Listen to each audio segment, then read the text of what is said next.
tadi?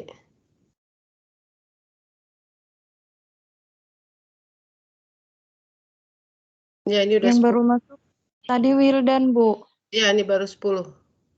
Oke. Ini ketutup. Oke. Bismillahirrahmanirrahim. Kita mulai ya hari ini. Perkuliahan hari ini sesuai dengan jadwal yang sudah diberikan ke Leili. Leili sudah share ke teman-teman. Hari ini adalah tentang sejarah dan teori dari RMA.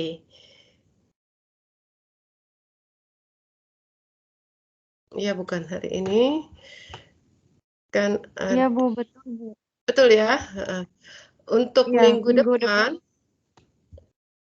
presentasi individu ya, Bu ya. nah presentasi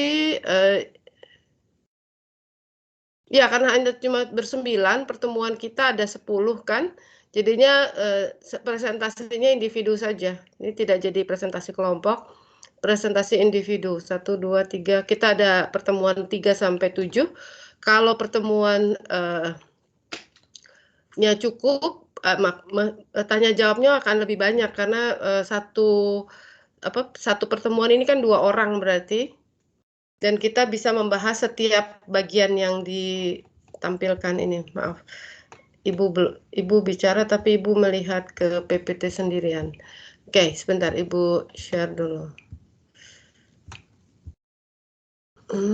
Yang ini. Sudah terlihat? Sudah, Sudah, Bu. Bu. Ya. Nah, kayak Jelas, ini. Bu. Jadi ini yang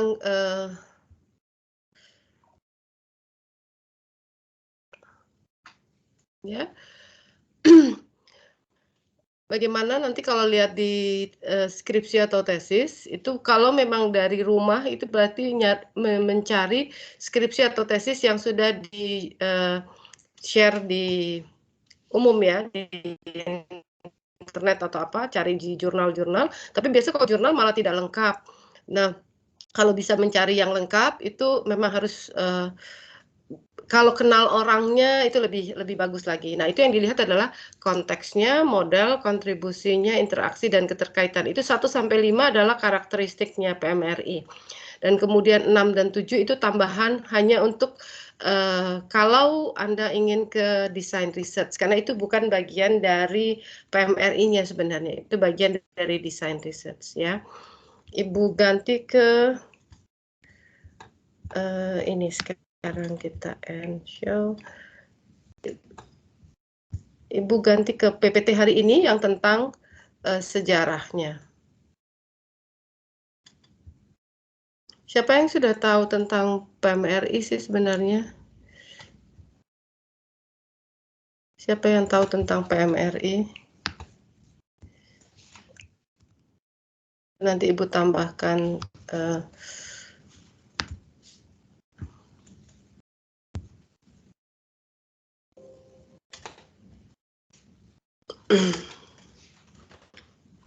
terlihat sudah? Terlihat, Bu. Oke, sudah. Oke, siapa yang sudah tahu tentang PMRI? Jadi pembelajaran matematika realistik kemudian oleh Ibu dan Bu Meli. Maaf. Oleh Ibu dan Bu Meli diterjemahkan bahwa kita mempelajari saja PMRI yang sudah ada di Indonesia. Nah, PMRI itu baru masuk ke Indonesianya itu tahun 2000 dan kenapa bisa sampai masuk ke Indonesia? Nah, ini yang Ibu mau ceritakan tentang sejarah dan kemudian apa itu PMRI. Nah, kemudian kalau Anda nanti ingin melakukan desain riset bukan dengan pendekatan PMRI, itu boleh-boleh saja sebenarnya. Jadi ini latar belakangnya bahwa kalau kita belajar ilmu matematika, ternyata untuk menjadi guru yang ada di sekolah itu adalah matematika sekolah, bukan matematika yang sebagai ilmu. Nah, matematika sebagai ilmu yang sekarang dipelajari oleh mahasiswa-mahasiswa S1, S2, itulah matematikanya. Tetapi selama siswa belajar menjadi murid dari SD sampai dengan SMA, itu sebenarnya matematikanya adalah matematika sekolah. Nah, itu yang kemudian terfikir oleh nanti ada pakar matematika yang mengatakan bahwa selama ini sampai dengan tahun 1999 atau tahun 80-an itu kita mengajar matematika itu seperti ilmu matematika padahal untuk anak-anak sekolah dasar, SMP dan SMA. Maka kita harus kembali menjadikan matematika yang diajarkan itu adalah matematika sekolah. Nah, pada matematika sekolah, pembelajaran harus disampaikan dengan cara yang tepat. Artinya tidak seperti kalau dosen mengajar kepada Anda, itu jelas bahwa sekarang saja harus ada asinkronus, di mana Anda harus benar-benar diberi waktu untuk mencari materi di luar yang diarahkan oleh dosen. Karena pada saat Anda menjadi mahasiswa, itu sebenarnya sudah tidak lagi selalu pendidikan dan pengajaran, tapi sudah pengajaran. Jadi Anda harus mencari sendiri. Kalau mendidik itu benar-benar seperti pembelajaran, di dalam pembelajaran itu ada mendidik dan mengajar.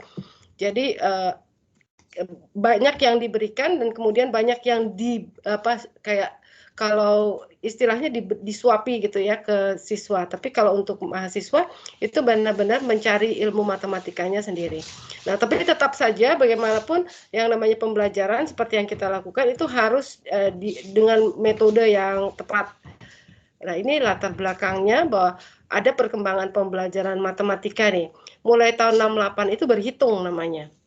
Ya, mungkin Anda belum ada yang lahir tahun 68 itu berhitung, kemudian matematikanya tahun 75 menjadi matematika modern.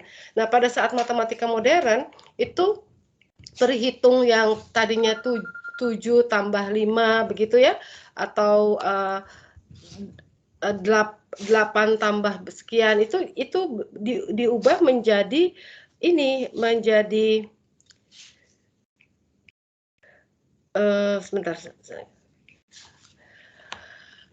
diubah menjadi matematika yang kemudian pendekatannya menggunakan himpunan.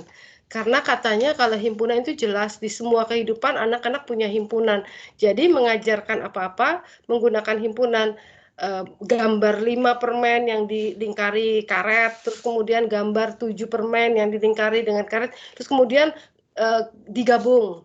Nah, tetapi waktu menggunakan lambang-lambang himpunan, ya harus menggunakan lambang gabungan yang seperti U ke atas begitu. Nah, itu yang kemudian akhirnya membuat matematika modern ini tidak berlangsung lama karena menganggap, maaf kenapa ini tidak bisa, karena menganggap bahwa pada saat menggunakan himpunan kita harus konsisten menggunakan irisan, menggunakan gabungan, terus kemudian ada memang pengurangan, istilah selisih begitu, dan ada penjumlahan. Tapi penjumlahan di dalam himpunan kan juga kalau himpunannya itu adalah himpunan bebas. Kalau himpunannya beririsan, bagaimana penjumlahannya? Harus dikurangi lagi dengan irisan. Nah, akhirnya tahun 80-an itu back to basic. Secara internasional kembali ke berhitung sebenarnya. Ke berhitung. Tapi kemudian berhitungnya harus lebih modern, jadi sudah masuk ke matematika modern, tetapi kemudian balik lagi, ya, mereka katakan kita tidak, untuk SD kita tidak mulai dari himpunan, kita mulai lagi seperti waktu itu berhitung, bagaimana menanamkan konsep bilangan 1, 2, 3 ke anak seperti itu. Nah, tahun 89 tim pengembang basic science sudah mulai bekerja ini. Tim pengembang basic science yang bekerja sebenarnya kurang tepat karena yang mulai memikirkan matematika untuk sekolah dasar itu justru dosen-dosen dari ITB. Malah dosen-dosen dari perguruan yang mantan IKIP itu tidak terlalu berpikir untuk itu. Nah, waktu kurikulumnya diubah menjadi kurikulum 94, itu harus berbasis kompetensi, cara menilainya.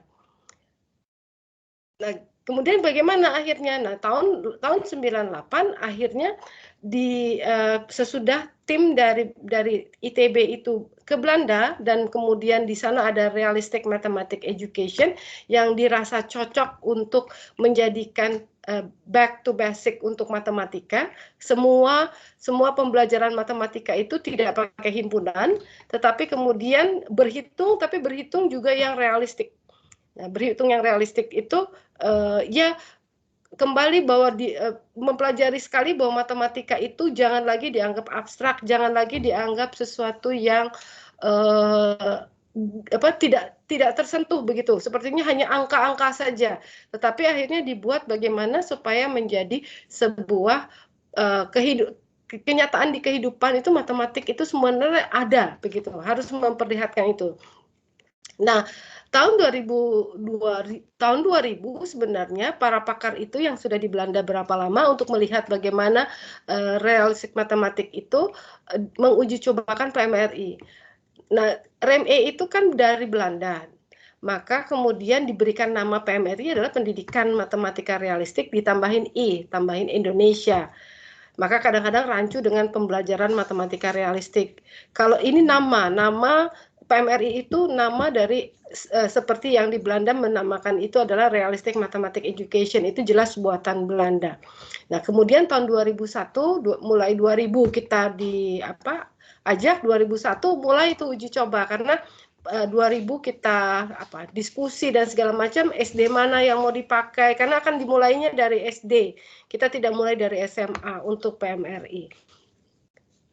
Sementara kurikulum berubah lagi jadi KTSP, maka waktu itu berpikir apakah nanti PMRI dan KTSP itu sejalan. Ternyata baik KTSP maupun kurikulum 2013 karena kita berubah lagi ke kurikulum 2013, waktu itu PMRI tetap sejalan. Karena di dalam kurikulumnya tidak tertulis bahwa harus menggunakan pendekatan apa, harus menggunakan metode apa, tetapi mata pelajaran saja yang harus diselesaikan dalam tiap satuan pendidikan.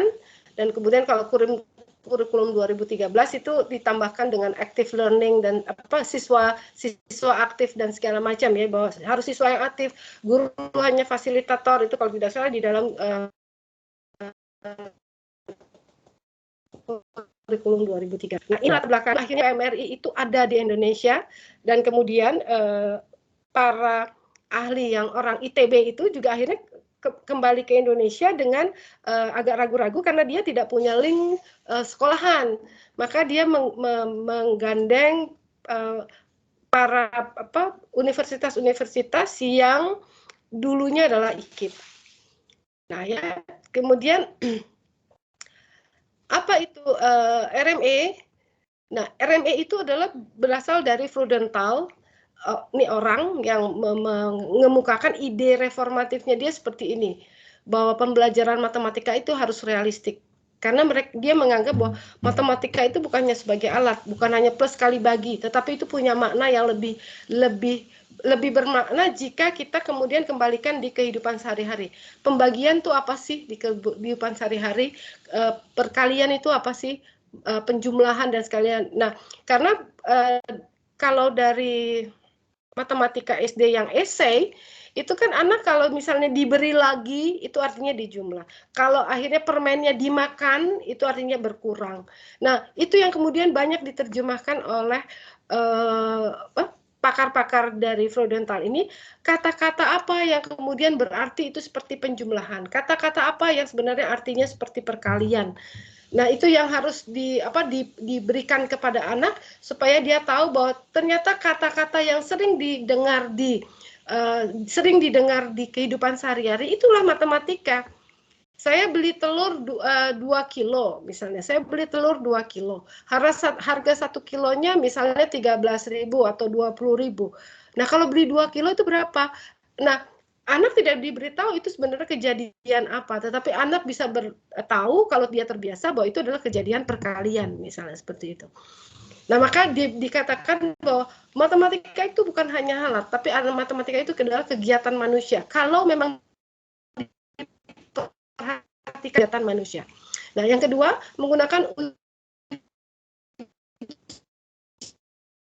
dua jenis matematisasi, yaitu secara horizontal dan vertikal. Nah, yang horizontal itu yang realistik. Yang horizontal adalah yang realistik. Cari di kehidupan sehari-hari seperti tadi, diberikan itu tapi anak itu kan harus naik dari SD ke SMA, SD ke SMP, SMP ke SMA, atau dari kelas 1, 2, 3. Nah, matematika itu kan tetap ada rumus. Kita tidak boleh jauh dari rumus, pastinya ada. Nah, bagaimana membuat matematisasi yang horizontal tadi supaya siswa SD itu mengerti, tapi tetap saja dia harus kita harus mengabstrakkan sebenarnya yang konkret menjadi semi konkret, kemudian menjadi semi abstrak, baru menjadi abstrak. Itu yang disebut dengan matematisasi vertikal. Nah, kemudian ini adalah penekanannya untuk realistik yang disebut dengan cocok pada untuk kurikulum 2013 karena student center. Pembelajaran itu harus benar-benar siswa yang diberi lembar kerja siswa, lembar aktivitas siswa, sekarang LKPD, lembar kerja peserta didik, dibandingkan dengan teacher center. Jadi guru itu tidak lagi menjadi center yang di depan kelas terus-menerus, tapi guru itu berkeliling, kemudian siswanya yang diberi aktif diberikan lembar kerja. Nah, di mana guru bekerja? Guru bekerja adalah menyiapkan lembar kerja yang memang jika siswa itu mengerjakan dengan benar, semua yang konsep yang diinginkan oleh guru, kalau guru hanya berdiri di depan, itu bisa anak kerjakan dan dia dapat sendiri. Itu yang diharapkan. Jadi guru bekerja sebelum mengajar. Pada saat mengajar dia hanya menjadi fasilitator. Itu realistic mathematics education yang diidekan oleh Frudenthal. Itu sangat reformatif pada saat itu. Karena begitu para pakar Indonesia ke sana, mereka juga baru seperti kalau orang-orang ITB yang sudah menjadi dosen-dosen di ITB itu kan mereka memang tidak pernah terjun sebagai guru-guru sekolah dasar. Jadi mereka baru tercengang sepertinya baru bahwa oh iya, matematika itu sebenarnya kegiatan semua manusia itu adalah matematik bisa ada di dalam segala kegiatan manusia. Termasuk kalau kita belanja ada diskon 50%, diskon 20%, itu sebenarnya juga matematik. Jadi kalau siswa itu mengerti bahwa itu di dalam pasar itu semuanya sebenarnya matematik yang terjadi. Beli berapa, kurang berapa, kilogram, gram. Jadi hanya satuannya saja sudah banyak ada di situ. Nah, sekarang ini pendidikan matematika realistik Indonesia. Nah, ini ide reformatif Frudenthal tadi kemudian dilengkapi dengan ternyata tim PMRI pusat yang ke Belanda itu punya ide inovatif juga. Yang bagaimana sebenarnya karena ada I di situ yaitu Indonesia, maka dia harus menerapkan ke Indonesia, di Indonesia. Bagaimana idenya supaya guru-guru di sini mengerti tentang PMRI tidak bisa langsung bottom up atau dijadikan di dalam kurikulum. Karena pada saat itu tidak mungkin hanya sebuah tim itu merusak kurikulum yang kemudian dari KTSP berganti lagi ke kurikulum 2013 sehingga waktu itu idenya adalah kita bottom up katanya PMRI pusat. Kita keliling ke mantan-mantan IKIP untuk bisa menyelenggarakan tadi penerapan kegiatan PMRI menggunakan model bottom up melalui kegiatan workshop nasional atau workshop lokal yang berbentuk startup workshop. Jadi kita diundang semuanya, kemudian lakukanlah workshop nasional atau workshop lokal terhadap guru-guru SD. Bagaimana mengajarkan matematika yang sebaiknya sekarang menggunakan PMRI. Dan sesudah semua guru secara nasional kita adakan, ada yang di Jakarta, ada yang di Bandung, ada yang di Jogja, ada yang Surabaya. Kemudian ajak sekolah yang mau mulai menerapkan PMRI, mulai dari sekolah dasar kelas 1. Cukup satu sekolah itu satu kelas SD-nya saja, mau semua paralel atau satu kelas saja yang mau dijadikan tempat uji coba itu boleh. Waktu itu masih yang penting semua sudah diinformasikan secara nasional, workshop nasional waktu itu kami juga mengadakan masih dengan almarhum Pak Anton waktu itu kita mengadakan workshop nasional dan pada saat workshop nasional di Jakarta yang kita buat karena yang pertama itu di Surabaya, di Bandung, kemudian kita di Jakarta dapat yang ketiga kalau tidak salah itu masih tentang yang paling baru di Jakarta adalah Transjakarta. Jadi kita mengangkat tema Transjakarta. Nah, mulai dari Transjakarta itu segala macam bentuk matematika yang mungkin muncul dari keberadaan Transjakarta itu kita jadikan apa namanya, pusat ide workshop nasional yang di Jakarta. Karena sebenarnya di pool masih kosong, naik di stasiun yang pertama, stasiun apa istilahnya, di halte yang pertama naik 10, di halte kedua naik 2 turun 4 dan seterusnya. Itu menjadi sebuah matematika sebenarnya, ya. Dan kemudian adanya pendampingan dari dosen-dosen LPTK melalui workshop lokal, yaitu kita sesudah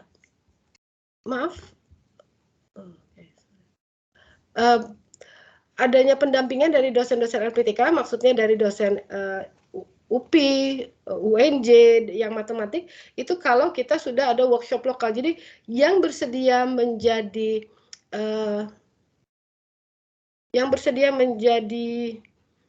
rekan bersedia melakukan PMRI ini, jelas yang satu adalah sekolah yang dekat dengan kita, yaitu SD negeri yang ada di dalam, yang selalu dianggapnya sebagai SD Lab School, itu kelas satunya 2 kelas di sana, dan satu lagi SD Klender, itu juga ada 2 kelas yang bersedia di sana. Jadi Ibu dengan Pak Suida dan Pak Anton itu berbagi tugas. Ada yang melihat di SD SD negeri yang di dalam IKIP itu, SD negeri berapa itu, 12 kalau tidak salah, SD negeri 12, kemudian SD yang di Klender. Nah, itu selalu kita adakan workshop lokal untuk kalau hanya UNJ dengan 2 sekolah tadi. Kita mendampingi bagaimana mengajar matematika realistik di sana. Nah, ini yang sejarah sekali, tahun 2001 yang melaksanakan PMRI dengan sekolah-sekolah SD lokalnya adalah UNESA, Undiksa, UNY, dan UPI. Dan itu dimerahkan UNJ. Tadinya UNJ itu tidak termasuk. Karena apa? Karena di dalam UNESA itu ada profesor, salah satu pakarnya ada Profesor, maaf Ibu lupa, dari Undiksa juga salah satu profesor yang sudah pensiun sekarang, dari Universitas Negeri Yogyakarta juga, dan dari UPI Pak Rus Effendi, ini masih ada dari UPI, Profesor Rus Effendi. Ya maaf, yang 3 lagi nanti kalau Ibu ingat Ibu sebutkan lagi ya. Terus kemudian pada kelompok kedua tahun 2006 dimotori oleh dokter pendidikan matematika dari Belanda. Jadi pada saat kita 2001 pakar-pakar itu pulang ke Indonesia, kemudian kalau kita mengadakan ini kita tidak punya pakar, maka kita tidak akan bisa sempurna, termasuk UNJ. UNJ kan hanya dapat informasi dari tim PMRI pusat, bagaimana melaksanakan PMRI dan seterusnya. Maka dari Unsri sekarang Prof. Zulkardi, dari ini Sutarto Hadi, dari Unlam Sutarto Hadi, dari Universitas Negeri Padang, dan dari Unimed, itu dikirim satu orang ke Belanda untuk belajar, untuk menjadi doktor dalam pendidikan matematika realistik ini. Nah, maka pada kelompok 2 ini ditambahlah tadi UNESA, Undiksa, UNY, UPI, UNJ, dan 4 ini lagi yang kemudian dokter-dokternya itu sudah selesai perkuliahan dokter dari 2002 sampai dengan 2005 kalau tidak salah sudah langsung bisa selesai.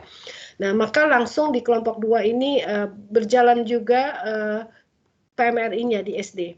Nah, di kelompok 3 sesudah terus mengadakan seminar nasional yang rutin, maka beberapa LPTK itu bersedia untuk melaksanakan juga yang seperti yang dikerjakan. Nah, UNJ itu terus berlangsung sampai dengan waktu 2001 sampai dengan 2006, ini anak kelas 1-nya, kemudian sudah di 2006 anak kelas 1-nya sudah jadi kelas 6. Nah, maka pada tahun 2007 itu sudah dijadikan penelitian 2 kelas anak yang diajar dengan PMRI selama 6 tahun dengan anak 2 kelas yang lainnya atau kelas lainnya di SD yang di SD 12 itu bagaimana perbandingan mereka, cara berpikirnya mereka itu menjadi penelitian sendiri oleh tim-tim pusat dan juga dengan UNJ. Ini dia Sutarto Hadi itu yang dari Unlam, ya Pak Sutarto Hadi yang dari Unlam, Prof Zulkardi yang dari Unsri. Ini ininya mereka disertasinya. Jadi effective teacher professional development for implementation of realistic mathematics education in Indonesia. Jadi tetap yang dilihat adalah di Indonesia, walaupun ke Belanda, tapi yang diambil semuanya adalah bagaimana developing of learning environment on realistic education, mathematics education for Indonesian student. Ya, jadi kalau Pak Zulkardi lebih ke arah, kalau di Indonesia tuh sebenarnya bagaimana sih environment-nya supaya PMRI itu masuk, realistik yang seperti apa yang paling tepat diterapkan ke siswa-siswa di Indonesia. Pasti ini diambilnya adalah siswa SD yang ada di Palembang. Nah ini juga guru-guru yang ada di dekat Unlam, di Unlam ini Palangkaraya kalau tidak salah. Nah itu Universitas Lambung Mangkurat ya. Nah itu sejarahnya, sehingga beliau-beliau ini sekarang sudah jadi profesor, begitu juga yang ada di UNP. Unimed ini Prof Dian, kalau tidak salah Prof Dian juga sudah mengembangkan semuanya di Medan, terus kemudian di Padang. Ya, sampai sini ini adalah tentang sejarahnya kenapa UNJ ikut.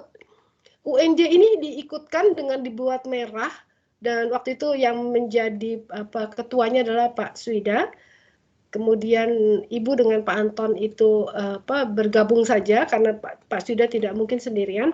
Maka kenapa diberi merah? Karena Belanda yang memberikan kerjasama begitu ya, selalu ada pembicaranya datang ke Indonesia dan seterusnya, mengatakan bahwa kok Indonesia tapi ibu kotanya nggak ada universitas yang ikut. Akhirnya ini seperti terpaksa UNJ diajak. Tetapi Ibu bersyukur UNJ diajak karena sekarang kita bisa mendalami apa yang dimaksud dengan PMRI. Dan kita sudah punya pakarnya, Ibu Mel dan Ibu Meliasari dan Ibu Pipit. Ya, Ibu Puspitasari itu juga mereka berdua ke Belanda untuk mengambil S2-nya. Waktu itu S2-nya. Tapi Ibu Pipit kemudian baru ngambil S3. Sekarang kalau Ibu Mel sudah mengambil untuk yang gelar doktornya itu untuk matematika realistik seperti ini. Nah, kalau teorinya bagaimana? Teori PMRI-nya. Jadi sebelum ke teori PMRI, Ibu mulainya dari apa itu matematika, karena matematika yang terbayang oleh kita adalah matematika sebagai ilmu. Nah, Ibu mau bertanya dulu sekarang sebelum ke sini, ada yang tahu perbedaan antara matematika sekolah dan matematika sebagai ilmu? Ada yang bisa jawab dulu?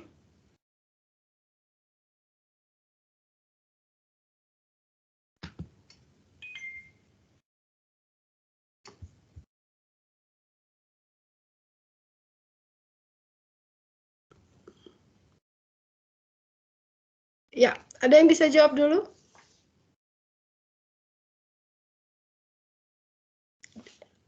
Suara Ibu terdengar?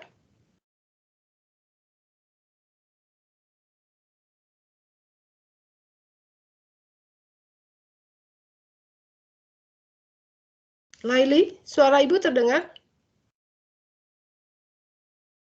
Terdengar, Bu. Kok nggak ada yang jawab?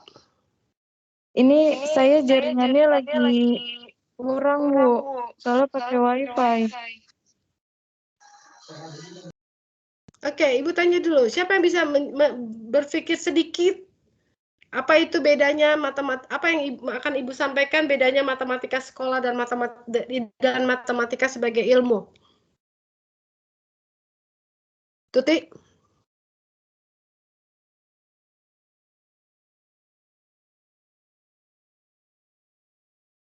Tolong open kamera dulu semuanya kalau gitu.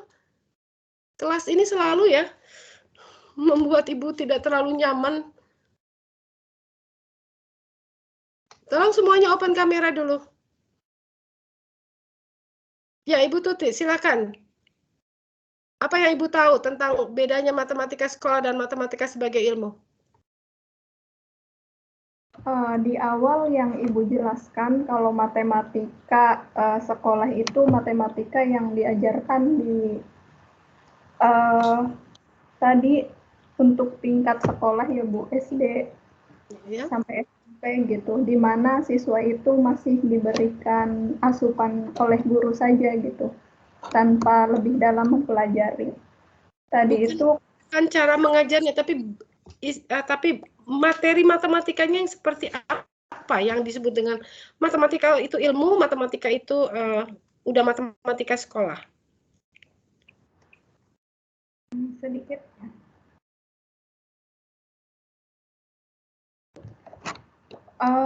Sebelumnya saya belum baca ya Bu, ini mungkin menebak, mengira-ngira gitu. Iya, silakan. Kalau sekolah itu mungkin lebih ke realistik banget ya Bu ya, dalam kehidupan sehari-hari gitu. Kalau matematika sebagai ilmu itu lebih ke udah ke abstrak gitu.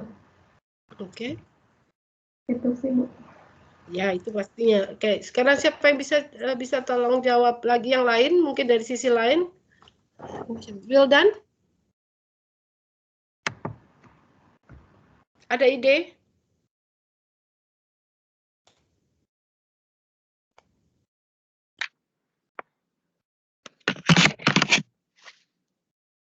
Kalau menurut saya mungkin kalau menurut saya kan matematika sekolah atau matematika sebagai ilmu itu kan mungkin ditinjau dari kata matematikanya dulu ya Bu ya.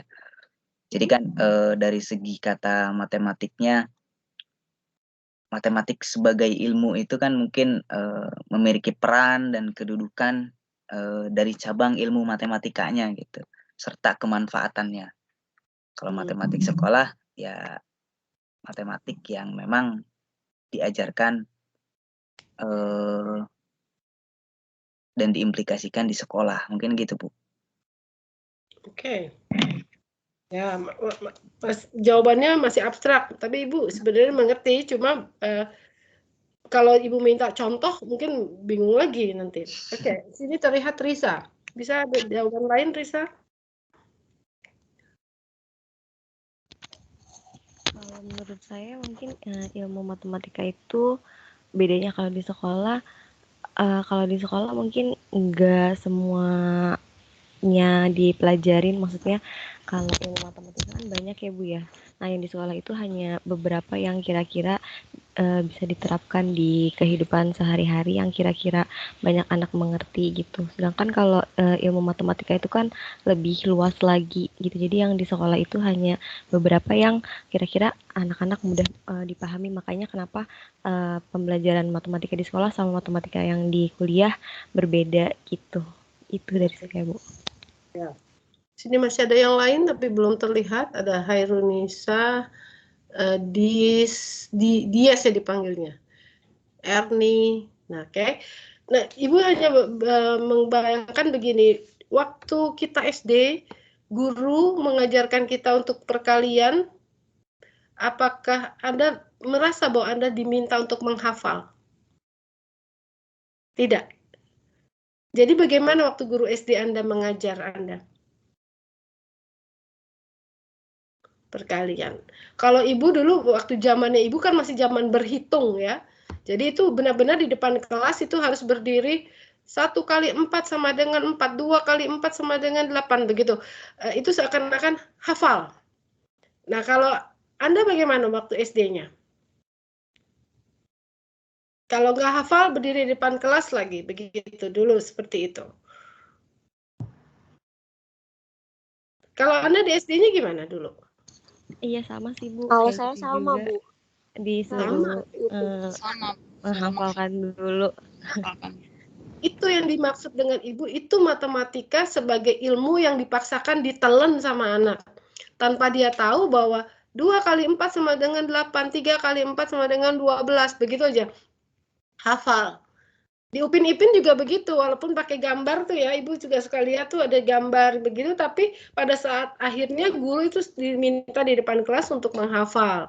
Nah sekarang kalau kita menjadi guru matematika SD nih, untuk SD itu sekarang itu tidak diperbolehkan lagi kalau kita sudah mengajarkan secara realistik, karena anak akhirnya tidak terbuka pikirannya. Kenapa sih ini 3 kali 4 ya, hanya jadi hafal 3 dengan ketemu 4 12.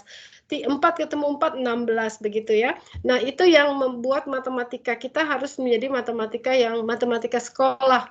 Kita harus memahami bagaimana anak SD tidak bisa menerima begitu saja perkalian yang dipaksakan dihafal. Nah, itu salah satu contohnya. Dan belum lagi anak akan bingung, nanti akan di belakang Ibu akan beritahu juga, kenapa 2 kali 3 sama dengan 3 kali 2, sifat komutatif. Kok bisa sama? Karena bilangannya sama, gitu kan? Seperti itulah kira-kira. Nah, tetapi kemudian kalau kita kembali ke realistik, itu kejadian yang beda kan? Kalau 2 kali 5, itu 2-nya 5 kali, apa 5-nya 2 kali? Kalau 2 kali 5. 5-nya 2 kali, Bu. 5-nya 2 kali. Jadi kalau 1 kali 5 itu 5-nya 1 kali atau 1-nya 5 kali? 5-nya 1 kali. Oke, dan itu berlaku universal. Maka kalau makan obat 3 kali 1, bukan 1 kali 3. Karena kalau 3 kali 1 artinya apa? Dokter kan memberi resepnya 3 kali 1, artinya apa? Diminum 3 kali dalam 1 hari. Iya.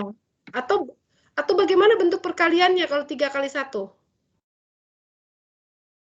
Perkalian apa, penjumlahan berulangnya apa? Berarti 1 tambah 1 tambah 1. Iya, itu artinya sekali minum 1.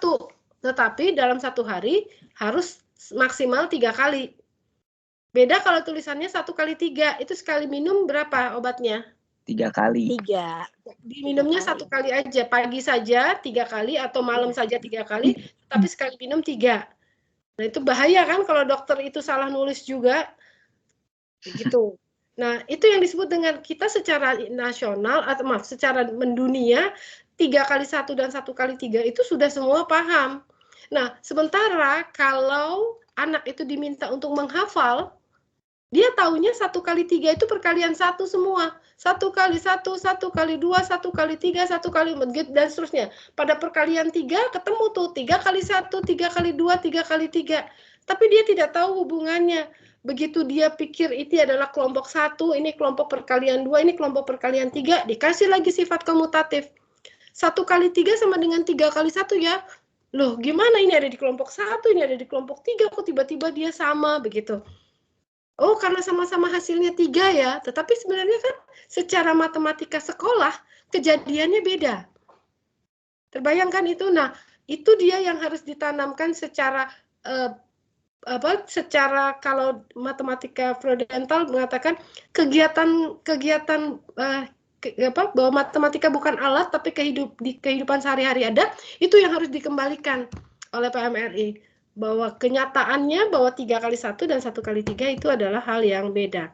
Nanti bagaimana waktu kita harus memasukkan sifat komutatif tadi, harus dikasih pengertian lagi bahwa di kehidupan sehari-hari ya sifat komutatif itu ada. Yang bagaimana? Kita sebagai guru yang harus kreatif mencari di kehidupan ini sebenarnya apa sih yang menyatakan sesuatu itu menjadikan sifat komutatif itu muncul. Ya, sifat komutatif itu muncul. Oke, Ibu lanjut ke PPT-nya lagi ya. Tapi itu pengantar mengapa Ibu mundur dulu ke matematik, baru nanti Ibu mengatakan apa itu PMRI.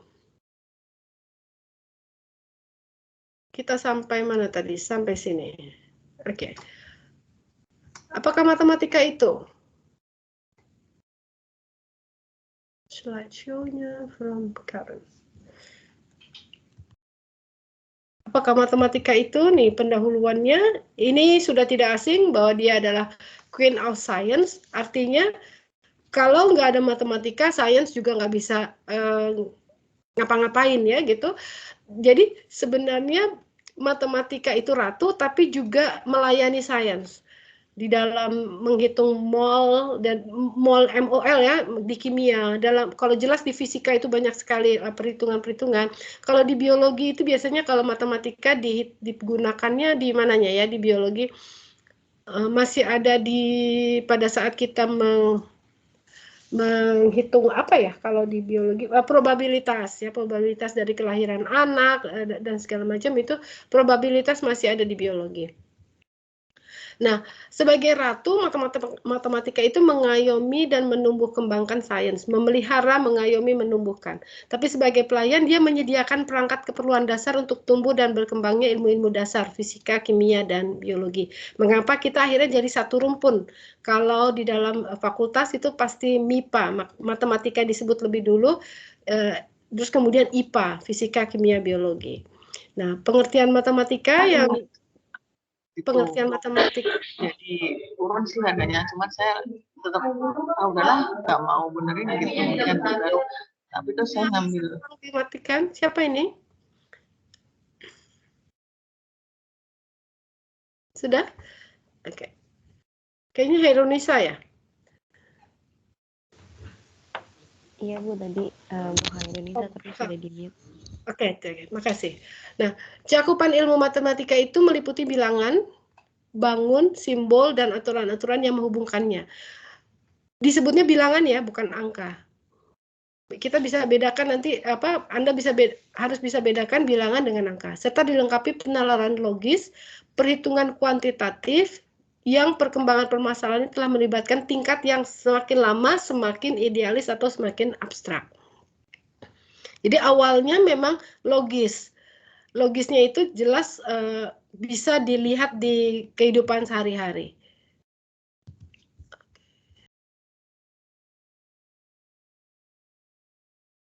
Nah, ini kalau merujuk ke permennya, bahwa kalau matematika, apapun sebenarnya standar kompetensi lulusan harus menggunakan informasi tentang lingkungan sekitar secara logis, kritis, dan kreatif, menunjukkan kemampuannya berpikir logis, kritis, dan kreatif dengan bimbingan guru atau pendidik. Jadi untuk matematika, menunjukkan rasa keinginan tahu yang tinggi dan menyadari potensinya, menunjukkan kemampuan memecahkan masalah sederhana dalam kehidupan sehari-hari, dan menunjukkan kemampuan mengenali gejala alam dan sosial di lingkungan sekitar. Ya, jadi jelas di sini PMRI sangat menunjang bahwa kalau kita mau membuat anak bisa berpikir logis, kritis, dan kreatif, jangan lupa dia harus bisa memecahkan kehidupan sehari-hari yang sederhana dulu, mulai dari yang sederhana. Maka bagaimana? Kita mengajarkannya memang harus mulai dari situ. Kita harus bisa menghubungkan bagaimana matematik dengan kehidupan sehari-hari. Nah, ini peranan matematika. Matematika sebagai ilmu berbeda dengan matematika sebagai bahan pengajaran atau yang dikenal dengan sebutan matematika sekolah.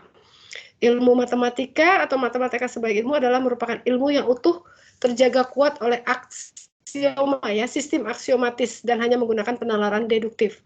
Ini untuk anak SMA sebenarnya. SMA sudah bisa, maksudnya karena anak SMA tingkat berpikirnya sudah abstrak sebenarnya, SMA ke atas. Itu maka di SMA waktu kita uji coba sampai SMP. Jadi waktu SD sampai kelas 6 kita ikuti lagi itu anak itu masuk SMP di mana begitu ya. Tapi kemudian kita tidak meneruskan ke SMP, hanya dianjurkan bahwa beberapa SMP gunakan PMRI, hanya seperti itu waktu selesai penelitian yang di kelas 6. Nah, matematika sekolah terdiri atas bagian-bagian matematika yang terpilih guna menumbuh kembangkan kemampuan-kemampuan serta pribadi siswa.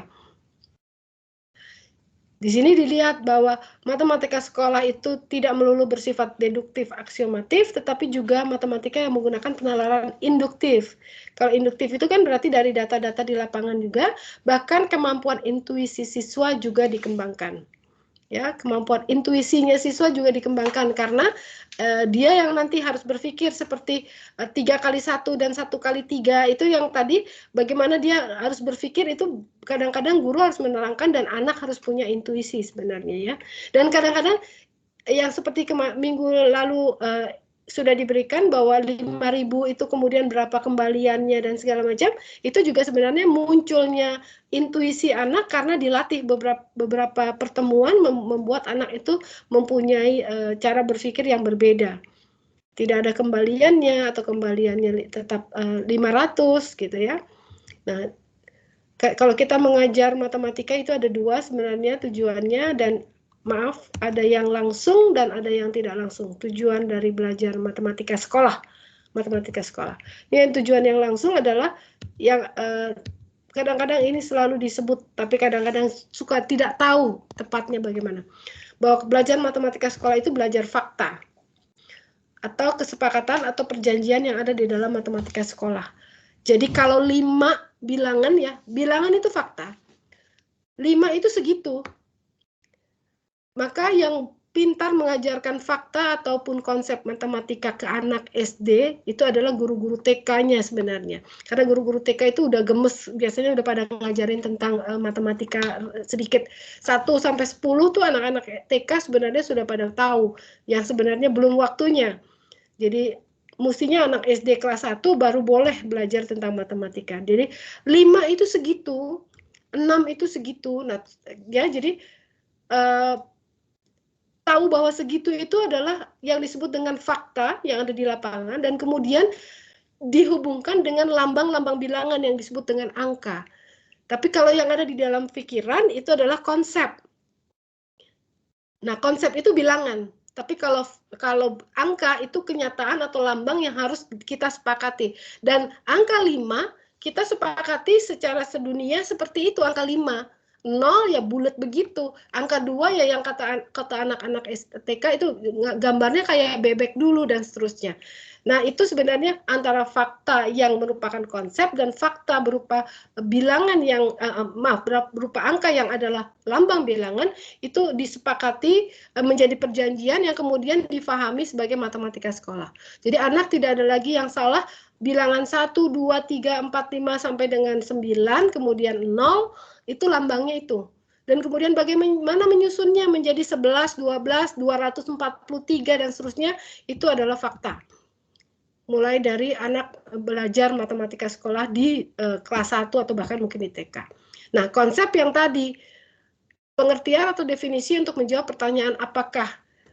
Ya, jadi sebenarnya kalau konsep di sini apakah itu untuk segala macam, tapi kalau di sini bisa kalau kita tidak bisa melihat, tetap tidak melihat kenyataannya, apakah garis itu, apakah bilangan itu, nah garis, bilangan itu semuanya tidak bisa terlihat. Itu konsep yang benar-benar ada di dalam pikiran. Garis itu sebenarnya konsep. Jadi dia tidak ada definisi garis, itu tidak ada. Karena garis hanya bisa diperpanjang di kedua arahnya, begitu. Tetapi sebenarnya garis itu apa? Tali. Garis itu apa? Garis itu coretan pensil di kertas. Karena sebenarnya di kehidupan sehari-hari itu tidak ada yang disebut dengan apa tadi, garis. Ya, nah prinsip itu biasanya lebih ke arah pertanyaan bagaimana menghasilkan prinsip itu bagaimana. Sebentar, kalau bagaimana itu kadang-kadang di sini yang tadi, maaf, sifat-sifat komutatif, sifat-sifat distributif, asosiatif itu masuk ke dalam prinsip sebagainya sebenarnya. Ya, nah kemudian operasi jelas ini adalah operasi-operasi tadi, penjumlahan, pengurangan, dan ini adalah menggunakan fakta, konsep, dan prinsip tadi. Jadi kalau konsepnya bilangan 5 dengan lambang 5, kemudian ada bentuk operasinya dikurang dengan lambang 2, lambang ditulis 2, maka bukan 5 dikurang 2 secara angka, tapi 5 dan 2 dikurang secara bilangan, yaitu konsep. Ya, dan kemudian nanti mungkin prinsip bahwa tidak berlaku komutatif pada pengurangan, tetapi berlaku pada penjumlahan dan perkalian. Nah, itu ini adalah tujuan langsung kita belajar matematika. Nah, tujuan tidak langsungnya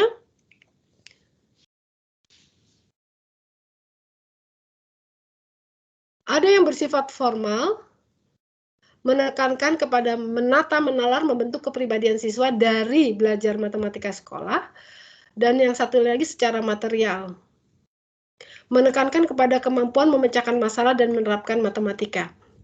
Nah, kalau yang kebanyakan dulu selalu ini yang nomor 2, menekankan bahwa kita harus mampu memecahkan masalah dan dalam menerapkan matematika. Tetapi yang secara formal itu untuk membentuk kepribadian, bahwa dia mau mengemukakan pendapat dan seterusnya, itu dulu hampir dilupakan.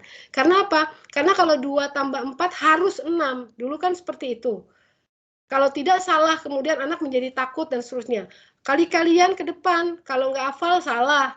Padahal bukan itu lagi sekarang. Secara formal harus bisa menekankan atau menata penalaran dan membentuk kepribadian siswa. Karena makanya soal-soal itu diubah menjadi soal-soal open-ended. Seperti yang kemarin dicontohkan. Soal-soal open-ended itu siswa menjawab, dia benar jika dia bisa mengungkapkan alasannya. Bahkan kadang-kadang mencengangkan gurunya karena sebenarnya tidak terfikir bahwa kalau anak itu berpikir bahwa jawabannya itu dengan dia memiliki alasan. Waktu anak mau mengungkapkan alasan, disitulah terbentuk kepribadian siswa sebenarnya. Dia menalar, dia kemudian berani mengungkapkan, maka di PMRI itu ada yang disebut dengan, kalau di disertasi Ibu mengatakan bahwa itu adalah outcome-nya, bukan output-nya. Output-nya itu adalah yang bersifat material. Kalau dia dikasih soal matematika, dia dapat 10, dapat 9 paling tidak, itu output namanya. Tapi waktu disebut dengan outcome, maka beda sekali kepribadian anak yang dari SD kelas 1 sampai kelas 6 diajar dengan PMRI dan yang kelas 1 sampai 6 tidak dengan PMRI. Kemampuan berkomunikasinya menjadi beda, kemampuan berdiskusinya itu juga menjadi beda. Itu karena kebiasaan dari soal-soal yang diberikan dan juga kebiasaan dari cara guru mengajar selalu membuat anak mau mengungkapkan pendapat. Nah, tujuan tidak langsung adalah pengalihan belajar, itu mampu mengadakan pengalihan belajar di kehidupan sehari-hari. Ini seperti ini contohnya. Nih, kalau anak yang sudah bisa menggunakan pengalihan belajar, dia itu udah terampil bagaimana kalau belanja di kasir itu dengan hitungan diskon. Dia tahu ada diskon 5%, misalnya seperti itu. Maka kalau harga 100.000, dia akan tahu bahwa dia dalam hati mengalihkan 5% kali 100, tetapi kemudian dia bayarnya 95.000, begitu kan? Tetapi beda kalau misalnya saya harus membayar pajak dari penghasilan saya yang 100.000, 5% misalnya seperti itu. Maka anak juga langsung berpikir, ini pajak. Jadi yang dibayar yang 5.000-nya. Tetapi pada saat membayar di kasir, yang dibayar adalah 95.000-nya. Begitu. Jadi keterampilan berhitungnya itu sama-sama mengalihkan 5% kali 100.000. Tapi pada saat pengalihan belajarnya untuk kehidupan sehari-hari, dia tahu bahwa karena keterampilan atau karena banyaknya diskusi, dia tahu bahwa harus bayar yang mana, yang 95.000 masih mengurangi lagi dari 100.000 ke 95, atau kalau membayar pajak ya dia hitung kemudian dia bayar sebesar yang dia hasil berhitung yang pertama, 2,5% misalnya dia harus sumbangkan ke masjid. Sebenarnya kalau kamu dapat duit sekian, coba keluarkan dulu zakatnya 2,5%, maka dia menghitung itu 2,5%, bukan yang 100.000 dikurang hasil dari perkalian 2,5%. Nah, kira-kira seperti itu. Itu disebut dengan pengalihan belajar. Kemampuan memecahkan masalah. Bentuk-bentuk soal yang kita harus buat sebagai guru harus sudah bentuk soal open-ended. Dan kalau soal ceritanya adalah soal cerita itu tentang kehidupan sehari-hari, tentang bagaimana memecahkan masalah yang kontekstual, maka kalau soalnya adalah open-ended, setiap anak mempunyai ide memecahkannya masing-masing. Sekarang tergantung gurunya. Kadang-kadang guru yang suka malas bagaimana membaca jawaban siswa yang bermacam-macam. Guru mau gampang saja pakai multiple choice, itu gampang ngoreksinya. Seperti itu. Nah, kalau mau yang gampang mengoreksi, maka tidak terbentuklah tujuan tidak langsung seperti ini. Juga yang tadi, pengalihan belajar itu juga ini adalah kemampuan guru menggunakan soal-soal open-ended. Nah, yang ini, yang tadi adalah hasil dari tak langsungnya secara formal. Tumbuhnya apresiasi terhadap matematika. Nah, hal ini dikarenakan adanya kesadaran yang penuh atas gunanya matematika di berbagai bidang di dalam kehidupan sehari-hari. Terus beberapa contoh di sini adalah yang dari hasil penelitian Ibu, siswa tidak lagi takut belajar matematika. Karena dia merasa bahwa dia tidak lagi pernah disalahkan jika menjawab salah. Bahkan dia berani untuk mengungkapkan pendapat, alasan, walaupun kadang-kadang alasannya juga salah, tetapi guru sebenarnya yang dilihat adalah keberanian mengungkapkan alasannya. Dan kadang-kadang ide anak itu di luar nalar kita juga. Siswa siswa menjadi suka dengan matematika, bahkan siswa mampu berdiskusi dan dalam mempertahankan jawabannya. Jadi antar siswa pun kadang-kadang berdiskusi. Jadi kalau kita meminta satu anak bekerja di depan untuk apa yang sudah dia selesaikan, kemudian temannya di bangku itu berbeda jawabannya, itu dengan sudah sangat berani tapi dengan sopan pastinya, itu sudah mampu untuk berdiskusi. Kalau saya seperti ini, kalau kamu kenapa seperti itu? Maka dia menjawabnya di dua papan yang kiri dan kanan, kemudian nanti teman-temannya mendengarkan. Bahwa si A menjawabnya ini karena begini, si B menjawab begini. Kemudian dari teman-temannya, siapa yang setuju dengan A, siapa yang setuju dengan B. Ternyata di dalam kelas itu juga terpecah jawabannya. Nah, disitulah kemampuan guru untuk kemudian membuat suasana kelas itu tidak saling menjatuhkan si A atau si B. Mungkin si B salah, si A benar, tetapi kemudian si B itu tetap harus diapresiasi bagaimana dia itu berani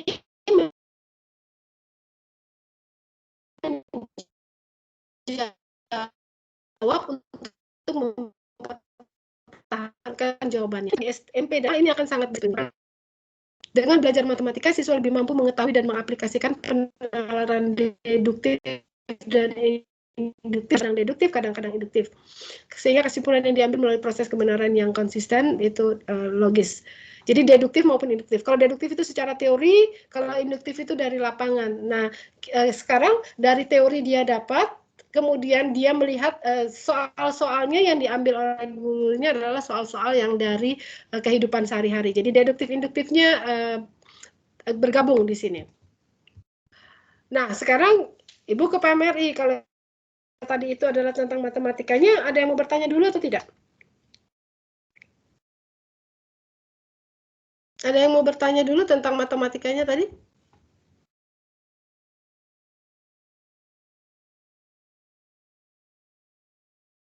Oke, ada atau tidak? Kalau tidak, tolong dijawab. Kalau dari saya sepertinya tidak. Lanjut ya. Oke. Apakah PMRI itu? Nah, sekarang PMRI itu adalah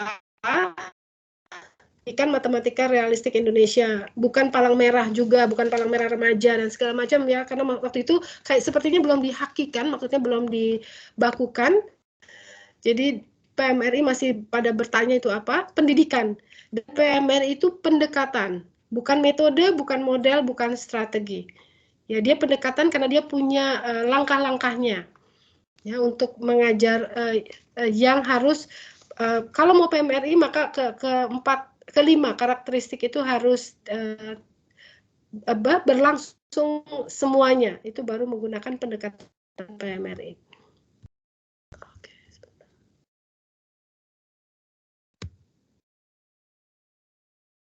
ini kenapa? Nah, PMRI itu diadopsi dari RMA, itu diadopsi. Bagaimana kelima karakteristiknya atau ketiga prinsipnya itu langsung diadopsi. Tetapi pada saat kita mau membuat buku matematika yang menggunakan pendekatan PMRI, itu kita harus adaptasikan dengan kondisi pendidikan matematika di Indonesia. Ini penelitiannya Prof. Zulkardi, bahwa kondisi pendidikan matematika di Indonesia itu beda. Memunculkan kehidupan sehari-harinya di Jakarta dan di Jogja itu juga beda. Karena kalau buku-buku matematika di Jogja itu bicara tentang pasarnya adalah Malioboro. Tetapi kalau di Indonesia itu pasarnya itu mungkin Pasar Baru atau ikonnya Indonesia, ikonnya Jakarta, Monas misalnya. Tapi kalau di soal Monas dan Pasar Barunya atau pasar mana ya, jadi yang sekarang lebih kalau pasar baru itu kan tradisionalnya, maksudnya pasar-pasar tradisional ya, itu Malioboro, dan kemudian pasar barunya yang di Jakarta Pusat itu yang dekat kali itu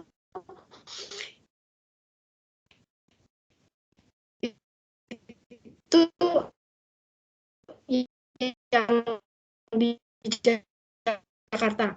Buku buat bersama Pak Anton dan Pak Swida untuk PMRI Jakarta ketika kelas 1 dan kelas 2 itu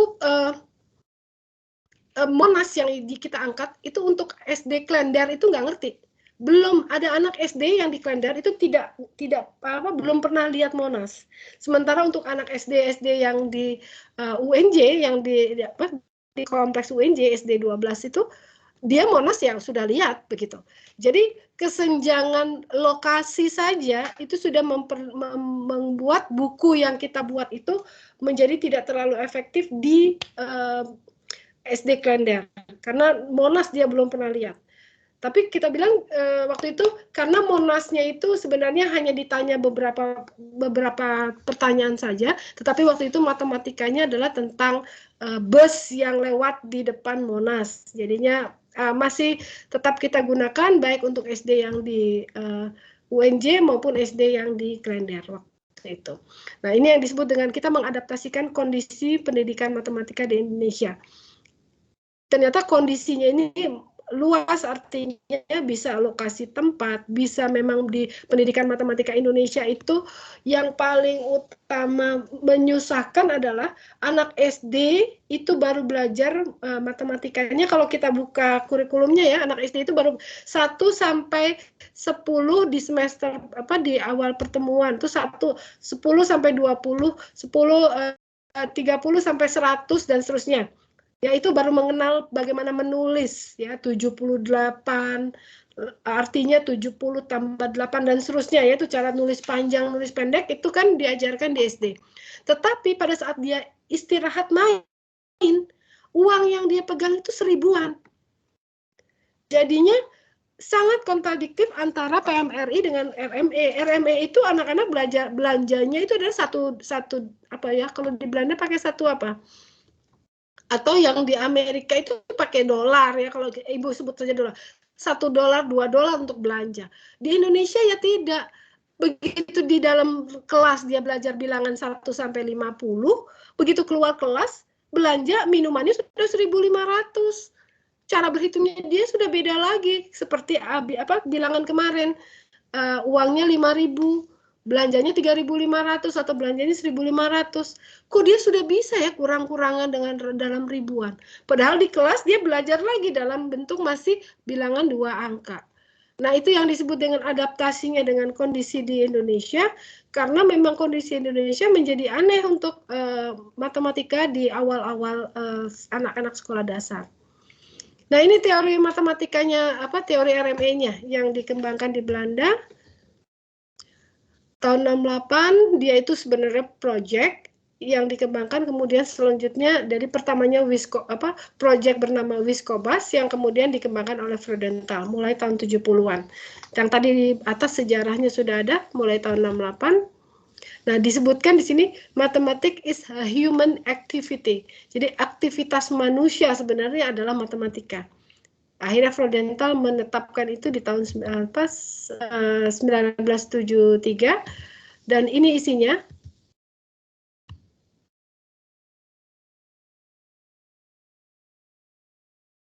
Yang tadi Ibu ulang lagi, jadi matematika bukan hanya sebagai alat tetapi merupakan kegiatan manusia.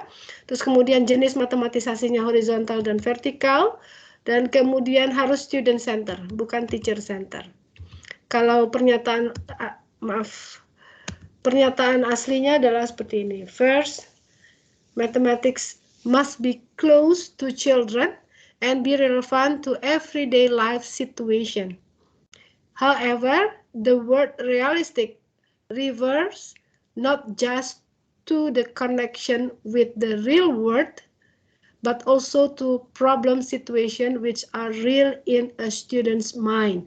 Yang tadi, bahwa kalau memang tidak connect secara apa yang terjadi, harus apa yang ada terfikir di pikiran anak, student's mind. And second, the idea of mathematics is a human activity is stressed. Jadi stresnya atau penekanannya itu pada human activity. The idea of mathematics as a human activity is stressed. Jadi penekanannya pada itu. Ini tulisan Freudenthal-nya. Kemudian ada didukung oleh Travers yang mengatakan bahwa kalau mau mengajarkan jangan lupa in broad terms, this can be described as follows. In a horizontal mathematization, the student come up with mathematical tools to help organize and solve a problem located in a real life situation. Jadi kalau horizontal matematisasinya itu hubungkan dengan kehidupan sehari-hari. Tetapi matematik tetap harus maju kan kita. That's vertical mathematization. On the other hand, di sisi yang lain, is the process of a variety of reorganization and operation within the mathematical system itself. Jadi kalau dari vertikalnya harus kita reorganisasi dari operasi-operasi yang ada dari horizontal tadi menjadi sistem matematika itu sendiri. Ya, jadi kalau kita belajar tentang bilangan apa namanya? Matematika yang baris aritmatika, baris geometri itu kan mulai dari anak diajarkan 2, 4, 6, 8, habis itu apa? 10, karena dia tahu loncatnya 2, 2, 2. Kemudian 1, 4, 7, habis itu apa? 10, karena loncatnya 3, 3, 3. Nah, dia mulai dari situ. Tapi sesudah itu di SMA ada UN, SN. Nah, kemudian gimana tuh caranya kita tahu bahwa UNSN ada A, ada B. Nah, karena kita mau maju ke waktu itu sampai ke anak SMA, maka yang UNSN itu juga difikirkan di kehidupan sehari-harinya itu sebenarnya apa sih?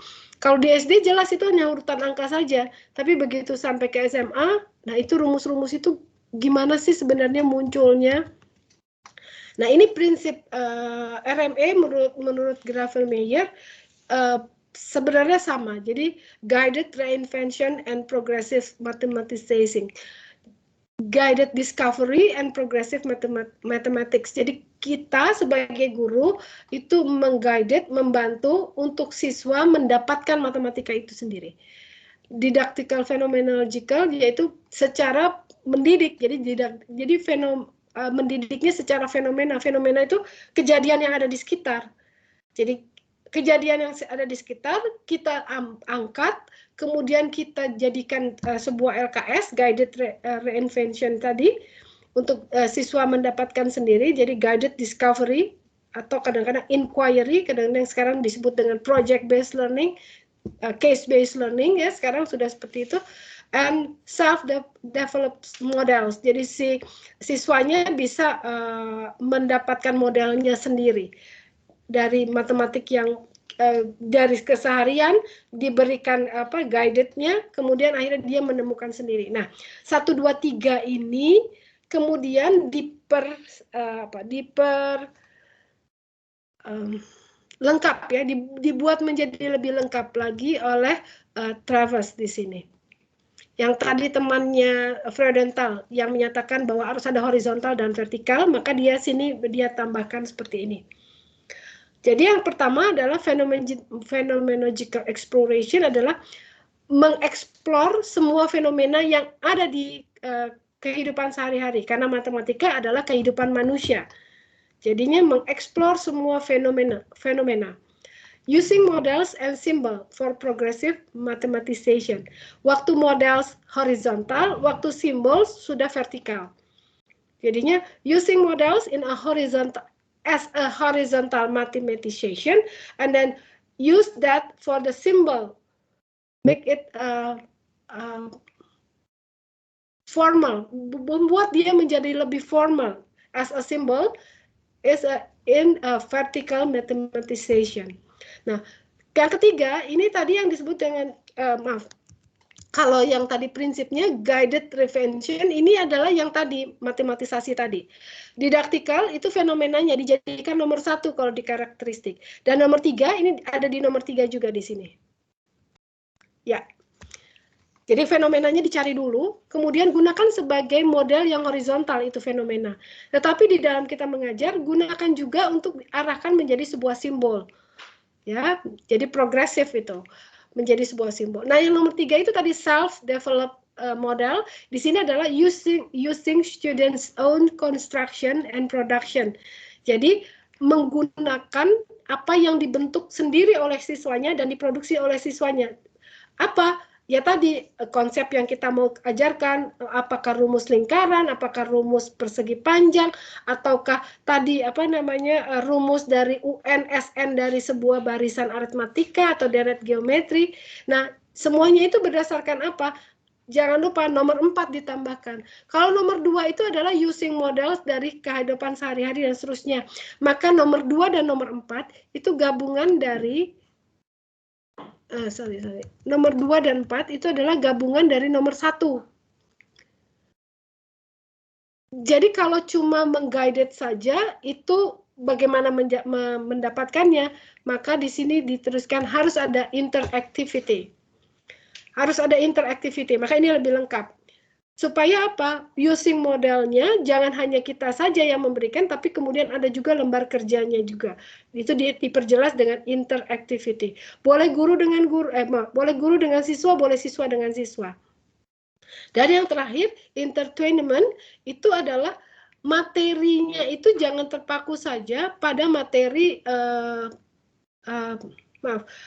Jadi seperti kalau kita mengajarkan anak tentang persegi, bangun persegi, itu jangan tiba-tiba langsung bilang bangun persegi saja, tapi juga kita mulai dari tadi using models itu, persegi itu terjadinya kenapa sih sebenarnya?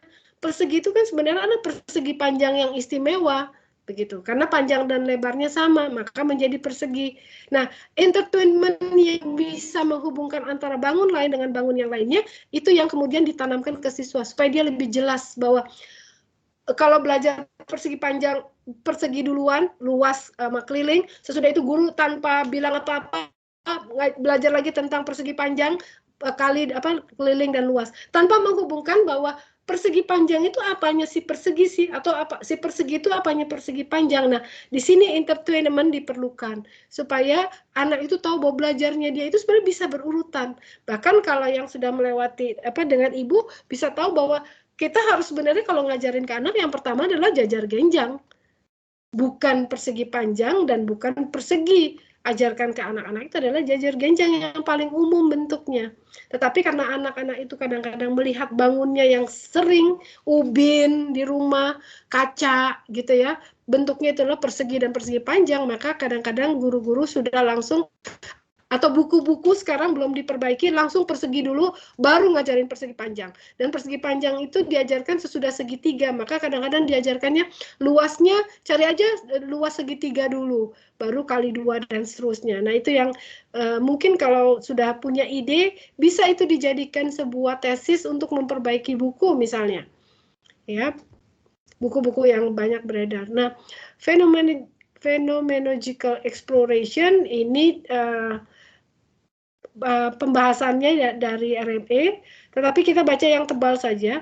Pembelajaran matematika yang baik harus dapat mengeksplorasi fenomena atau masalah kontekstual agar pemahaman siswa terbangun dan kemudian menjadi dasar dari pembentukan konsep matematika. Jadi harus dari fenomena yang nyata atau masalah kontekstual. Nah, apa itu using models yang seperti ini? Ini juga panjang, tapi baca yang ditebalkan saja. Model pertama adalah model situasi yang dekat dengan dunia nyata siswa, yang dikaitkan dengan menyelesaikan masalah kontekstual. Nah, kemudian bagaimana kalau kemudian kita mau menggeneralisasi dan memformalisasi model situasi yang akan berubah menjadi model of masalah tersebut, menjadi model of dari masalah tersebut. Melalui penerapan matematika model of akan bergeser menjadi model for masalah yang sejenis. Akhirnya model situasi akan menjadi model yang formal. Model for itu lebih formal daripada model of. Model of itu adalah yang situasi nyata atau horizontalnya, dan model for itu pada saat siswanya sudah belajar untuk menggeneralisasi menjadi sebuah model formal atau sudah menjadi rumus. Nah, ini students own construction. Nah, guru berperan dalam menciptakan lingkungan belajar yang kondusif, budaya kelas yang nyaman, dan memberikan bimbingan yang dapat berupa pertanyaan-pertanyaan yang menuntun. Jadi di sini pakailah scaffolding.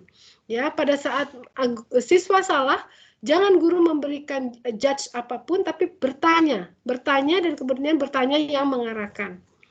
Menuntun siswa berpikir kreatif dan kemudian dapat merefleksikan jawabannya.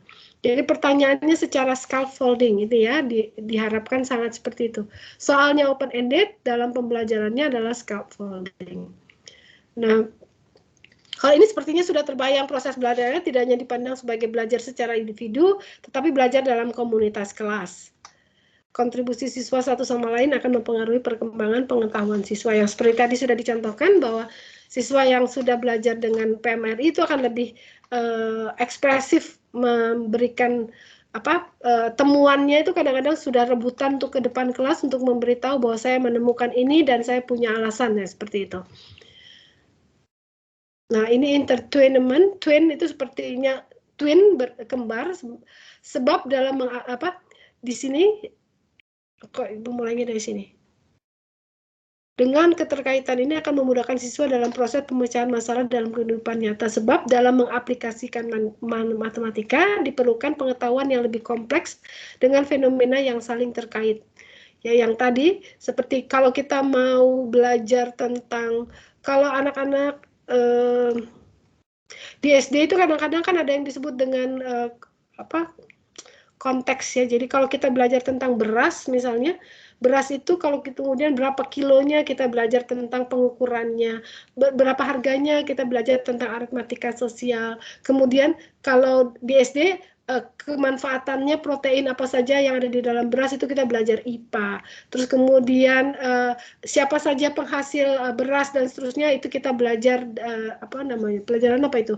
IPS-nya ya. Siapa daerah mana penghasil beras dan seterusnya itu yang disebut dengan intertwinement seperti itu. Tetapi intertwinement yang di kita ini bisa saja antar matematika itu sendiri. Seperti tadi, bagaimana sebenarnya apakah persegi panjang adalah persegi yang istimewa atau persegi panjang istimewa. Nah, kalau itu anak diajarkan, anak akan jadi mengerti, oh ternyata kalau saya cukup rumusnya satu saja, panjang kali lebar. Karena kalau udah persegi, ya panjang kali lebarnya sama, hanya namanya diganti menjadi sisi, jadi sisi kali sisi. Jadi anak tidak bingung, kok banyak sekali rumus, ada panjang kali lebar, ada sisi kali sisi. Tapi kan sebenarnya semuanya adalah hanya sisi kali sisi gitu ya. Nah, kita ke contoh-contoh pembelajaran kontekstual. Masih ada 10 menit, mudah-mudahan cukup ini waktunya. Nah, ini yang tadi.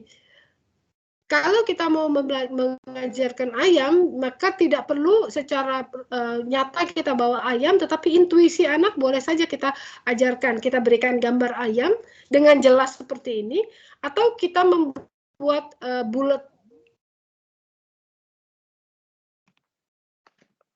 Terputus ya? Tidak, Bu. Terputus? Suaranya terputus, Bu. Sebentar, Masih nyambung. Suaranya terputus, materinya tidak. Sedang tidak share screen, Bu. Share screen-nya hilang, Bu. Share screen-nya juga hilang. Oke, sebentar.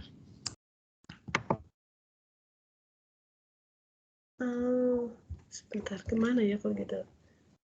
Ke sini. Berarti tadi benar terputus ya. Share screen yang ada gambar ayam. Oke. Sekarang? Sudah muncul kembali, Bu. Sudah? Oke, terima kasih. Ya, jadi intuisi anak boleh kita gambar ayam seperti ini, tapi kalau kita di kelas tidak punya seperti ini, ya secara gurunya saja menggambar ayam begitu, dengan yang jelas kakinya 2. Nah, sekarang kalau satu ayam kakinya 2, berapa kalau 2 ayam? maka 2 tambah 2 menjadi 4. Berapa kalau 3? 3, 2 tambah 2 tambah 2. Ini yang nanti akan akhirnya mau menjadi perkalian ya. Ini adalah penjumlahan berganda. Nah, ada tulisan di bawahnya, gambar 2 kemungkinan jawaban siswa. Karena ini Ibu ambil dari skripsi mahasiswa. Ya, jadi sudah ada yang berpikir untuk seperti ini. Untuk mengajarkan perkalian dalam PMRI untuk perkalian 2 seperti ini. Tapi kemudian waktu itu dia langsung ke perkalian dua lagi untuk kaki siapa, kaki binatang-binatang yang lain, sehingga siswa tuh mengerti tentang perkalian 2. Kalau Ibu justru mau yang tadi yang kita masalahkan. Sekarang bajai. Bajai ini kan rodanya 3. Kalau 2 bajai rodanya 3 tambah 3. Kalau 3 bajai 3 tambah 3 tambah 3. Yang Ibu mau konsentrasikan adalah tadi.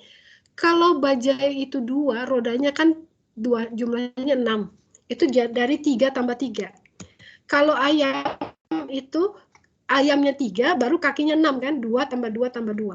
Jadi angkanya sama-sama 6. Iya kan? Angkanya sama-sama 6. Tapi kejadiannya berbeda kan? Kejadiannya berbeda. Nah, pada saat seperti ini anak akan jelas bahwa oh iya, 3 tambah 3 6, 2 tambah 2 tambah 2 juga 6. Tetapi pada saat kemudian anak diajak, ini kalau yang tadi yang 3 ayam ini supaya jadi 6, ini perkalian 2 kali 3 atau 3 kali 2?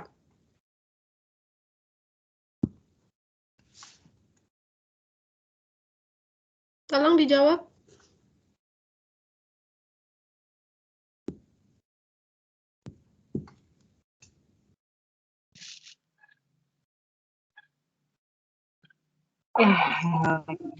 Dua kali 3. 2 kali 3.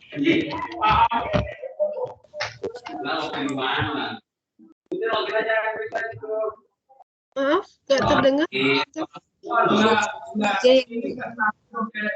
kali 3, Bu. 3 ada yang lain?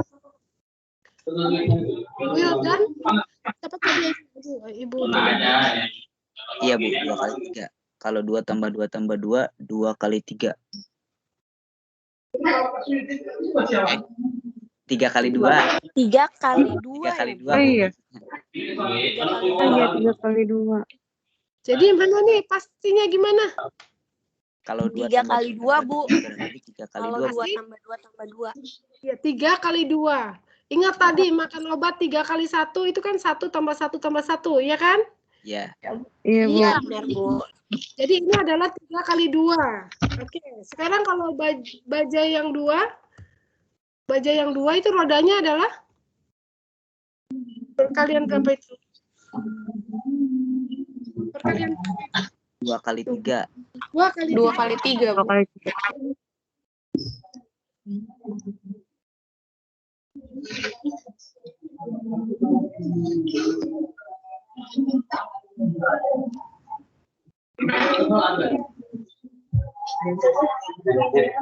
Oke, sudah. Nah, sekarang ada kan 2 kali 3 dan 3 kali 2 itu berarti sebuah perkalian yang berbeda secara kontekstual. Anak akan ngerti kan sampai di sini. Tetapi begitu anak itu diajarkan komutatif, dia kan bingung lagi. Nah, ya sebelum ke sini komutatif itu dia akan bingung lagi. Nah, sekarang punya tidak terfikir bagaimana mengajarkan komutatif. Dan kenapa Anda yakin bahwa ini adalah 3 kali 2? Karena bilangan yang di akhir 3 kali 2, 2 itu yang punya satuan, kaki. 3 kali 1, tablet. Jadi yang di belakang itu yang pakai satuan. 3-nya, yang bilangan pertama itu tidak satuannya, tetapi berapa kalinya. Di sini juga banyaknya roda 2 kali 3, 3 roda. Jadi roda yang jadi pengalinya, begitu menjadi satuannya. Ya, sekarang kalau kemudian 2 kali 3 dan 3 kali 2 itu secara komutatif diberikan ke anak, terus anak kan jadi bingung. Kalau Anda sebagai guru gimana mengajarkannya sifat komutatif itu?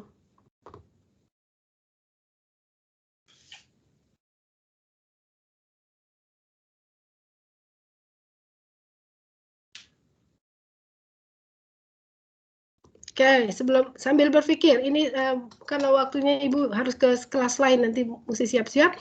Nah, ini adalah pola. Nah, ini juga hasil pekerjaan mahasiswa ya. Jadi Ibu tetap menuliskan apa yang dituliskan. Jadi gambarkan pola pesawat jika akan ditambahkan beberapa pesawat lagi, tetapi tetap membentuk pola seperti huruf V ini gitu. Pola ke-1, kedua, ketiga. Nah, siswa itu menjawab. Nah, ini adalah yang disebut dengan horizontal, matematika horizontal. Tetapi kemudian ini menjadi matematika vertikalnya.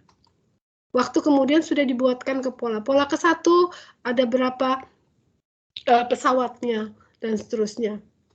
Ya, sampai nanti akhirnya coba bagaimana jika polanya ke-6, ke-7 dan seterusnya. Ini adalah vertikalnya. Jadi awalnya itu kita harus cerita tentang misalnya ini adalah tanggal 5 Oktober Abri sedang ulang tahun dan seterusnya, suka lihat seperti ini atau tidak. Nah, itu di kehidupan sehari-harinya. Tapi kemudian jangan lupa sesudah itu kita arahkan untuk ke horizontal, ke vertikalnya. Nah, ini Anda tahu tidak ini sebenarnya apa? Ini adalah UN. Kalau yang A ini adalah tinggi gelasnya. Kemudian kalau gelas itu ditumpuk, jarak antara gelas 1 dan gelas 2 itu B.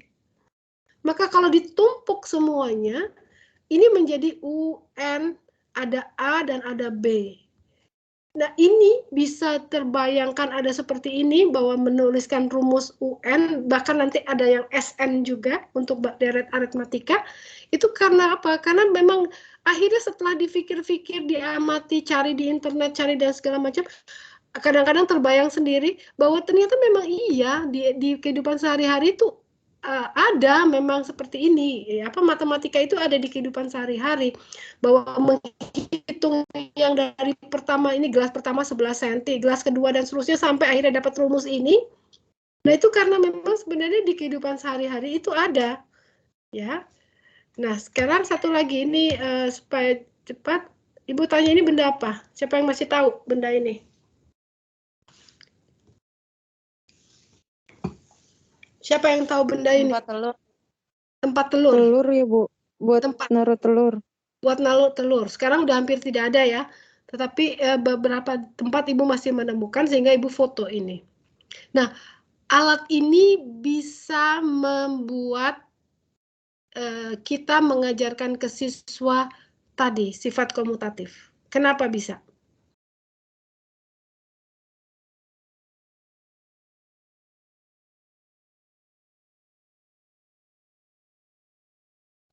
Ya, ini cara berpikir realistiknya seperti ini. Tadi satuannya adalah kaki ayam dan satuannya adalah bajai. Nah, kalau kita gunakan benda ini satuannya nanti apa?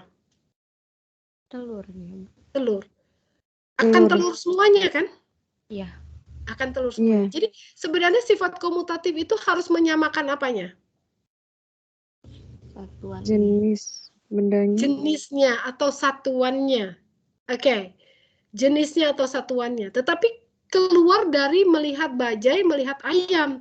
Kita harus cari situasi lain supaya anak itu bisa mengerti bahwa, oh, kalau satuannya sama, tetap aja ada perkalian yang bisa bersifat komutatif.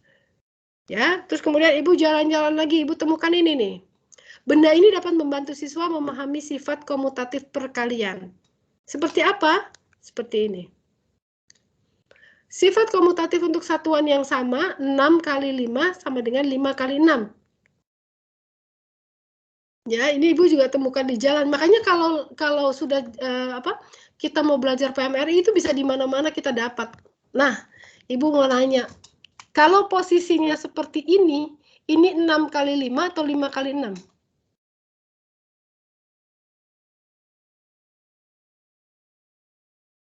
5 kali 6, Bu. 5 kali 6, Bu. 5 kali 6.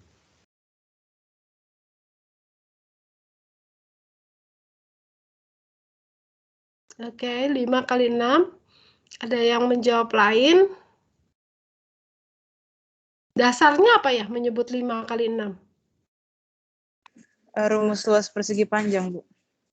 Rumus luasnya apa? Panjang kali lebar. Oh gitu. Eh,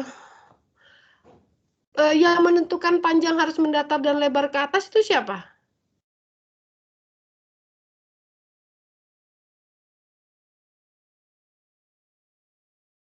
Kalau saya mikirnya karena ini kan satu baris itu ada 6 ya Bu. Terus di sini dia Satu ada baris kok satu baris ada satu 6? baris, satu kolom. Pokoknya yang ke bawah ini dia ada 6 kan. Terus dia ada 5 baris, jadinya 5 kali 6 gitu. Ada 5 baris. Kok 5 Ada baris? 5 ke samping yang ke bawahnya, ini kan disusun ke bawahnya, ini dia ada 6. Terus habis itu dia ke sampingnya dia ada 5 gitu. Jadinya 5 kali 6. Jadi 6-nya itu 6 apa sih yang ke bawah tuh kolom ya. 6 kolomnya itu dia ada sebanyak 5 gitu. Jadinya 5 kali 6. Kalau saya mikirnya gitu, Bu. Oke.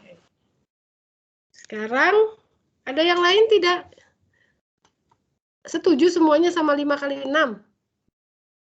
Posisinya mungkin Bu kalau seperti ini jadinya 5 kali 6. Tapi kalau kita putar lagi jadi 6 kali 5.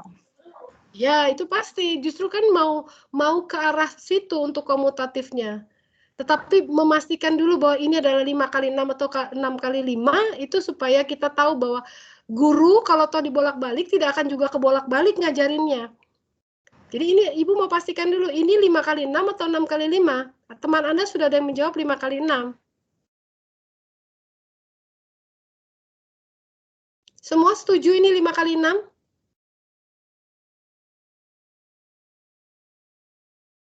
Evelyn?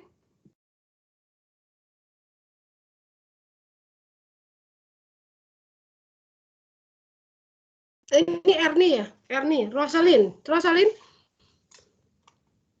Iya, Ibu. Ya, ini berapa? Ini 5 kali 6 apa 6 kali 5? Anda setujunya apa? Gimana ya, Bu? Saya juga mikirnya kalau dibalik tergantung cara ngelihatnya juga, Bu. Jadi bisa 6 kali 5, 5 kali 6. Tapi kalau mastiinnya belum, Bu. Masih mikir juga. Iya, justru kan di atas Ibu udah mengatakan berlaku sifat komutatif untuk satuan yang sama, 6 kali 5 dan 5 kali 6. Sebelum Ibu menampilkan dua gambar yang nanti adalah dibolak-balik, tentukan dulu ini, gitu. Jadi sebenarnya ada itu dia entertainment-nya. Mana entertainment-nya yang Anda sudah punya? Anda sudah mahasiswa, pasti Anda punya entertainment yang bisa menghubungkan bahwa ini adalah 6 kali 5, 5 kali 6. Tapi Ibu tanya dulu, teman Anda mengatakan ini adalah 5 kali 6, setuju atau tidak? Iya, Bu. Setuju? Iya. Oke, sekarang Ibu lanjut ya. Nih, karena entertainment-nya justru di sini. Kita sebagai guru harus mempunyai macam-macam. Nah, tuh Ibu balik kan? Yang atas yang apa?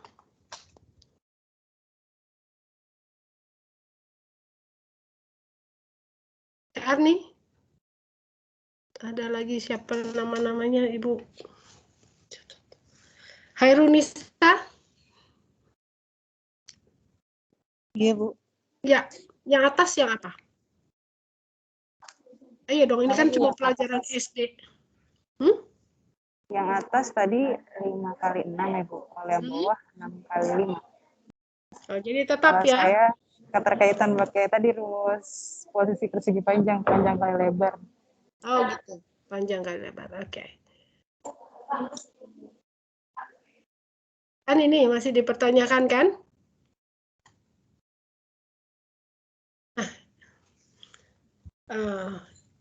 Terlihat tidak tulisannya? Jadi tulisannya Ibu, materi pelajaran apakah yang harus dikuasai untuk menyebut yang benar dari perkalian di atas? kalau baris kali kolom, Bu? Ya, baris kali kolom. Pelajaran apa itu? Tapi matriks ya, Bu ya? Matriks ya, Bu. Matriks. Jadi yang atas itu apa? Ya kalau melihat baris kali kolom berarti 6 kali 5 ya. Iya, 6 kali 5. Dan yang bawah? 5 kali 5 6. kali 5 6. kali 6. Itu Iya, 5 kali bisa 6. terjadi di guru. Bukan lihat panjang kali lebar, karena kalau panjang kali lebar itu di persegi panjang tuh tidak ada keharusan lebar di bawah panjang di ini, kadang-kadang ada tinggi dan seterusnya. Boleh panjang dan lebar terbalik-balik. Tetapi kalau di matriks itu tidak ada lagi yang terbalik, baris kali kolom ya pasti. Jadi untuk yang atas itu pasti 6 kali 5 baris kali kolom, dan yang bawah itu pasti 5 kali 6. Oke, ya. Jadi salah satu contoh dari entertainment.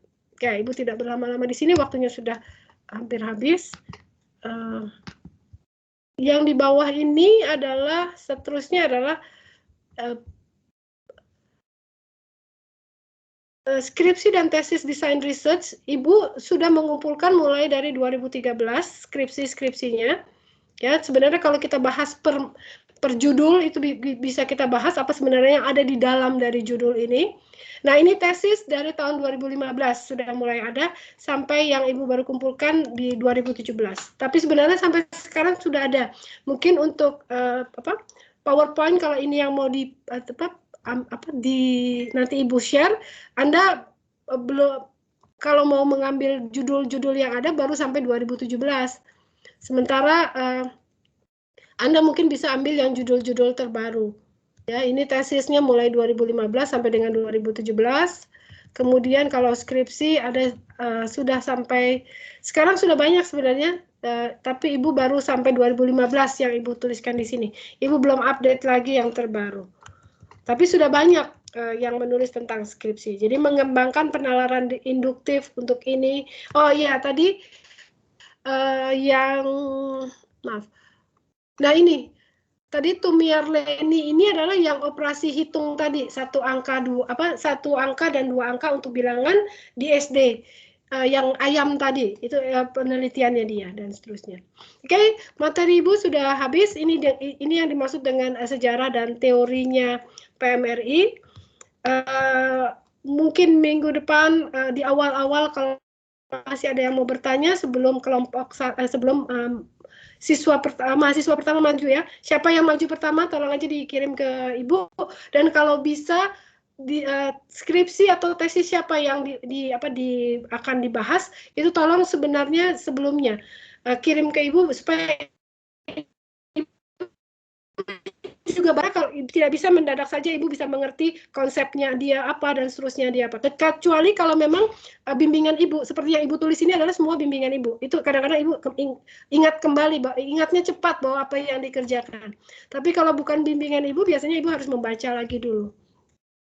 Membaca dulu, jadi mohon Anda kirimkan sebelumnya gitu ya. Oke. Ibu izin Bu. Iya, silakan. Mau tanya, yang file saya kan ditanyakan Bu Dini. Kita harus datang, nggak bisa minta file softnya gitu. Iya. Kalau tadi masih bimbingan Ibu, kalau kita minta ke Ibu, apakah bisa Bu? Itu juga buat di-review. Oke, nanti yang kalau bimbingan Ibu berarti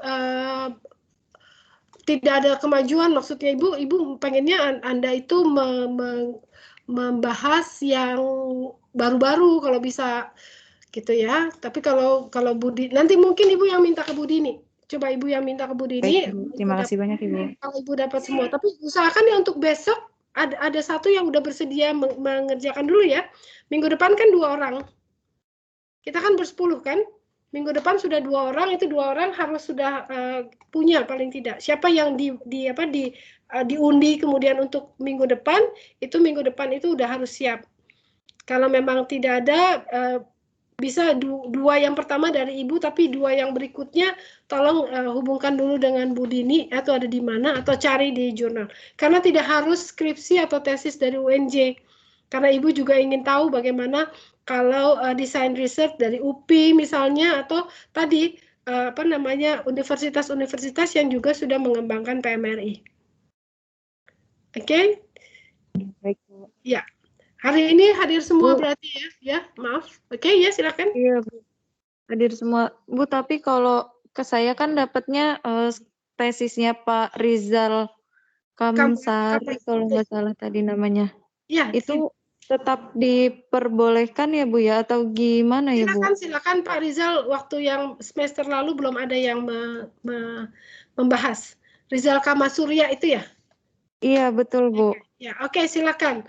Jadi Leili tampil pertama dengan tesisnya Pak Rizal. Saya bukan tampil pertama tapi Bu. Oh ya, diusahakan yang tampil pertama sudah bisa tahu dari sekarang. Jadi Ibu sudah bisa baca juga. Oh iya.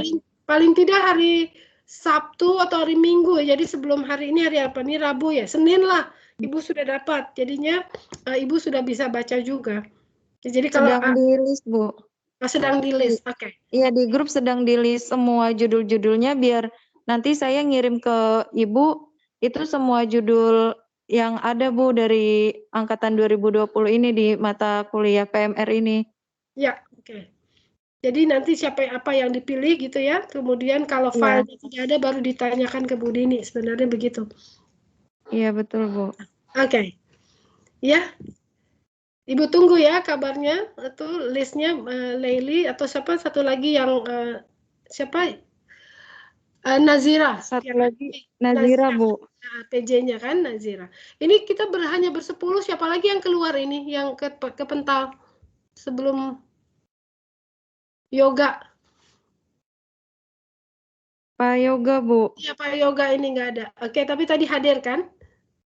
Iya hadir Bu, sepertinya jaringannya juga sama seperti saya. Oke. Keluar masuk. Jadi kita isi yang hadir 10 ya hari ini di absensi. Baik Bu. Oke, ya Ibu akhiri ya, karena Ibu udah harus pindah ini ke kelas lain. Ibu akhiri, mohon maaf kalau ada kekurangan dan kalau masih ada yang mau ditanya dari apa yang tadi terfikir dari yang disampaikan, bisa ditanyakan sebelum kita mulai minggu depan. Oke? Ibu akhiri, mohon maaf kalau ada kekurangan. Wassalamualaikum warahmatullahi wabarakatuh. Waalaikumsalam warahmatullahi wabarakatuh. Terima kasih banyak Bu. Terima kasih Bu. Ya. Oke, Ibu leave.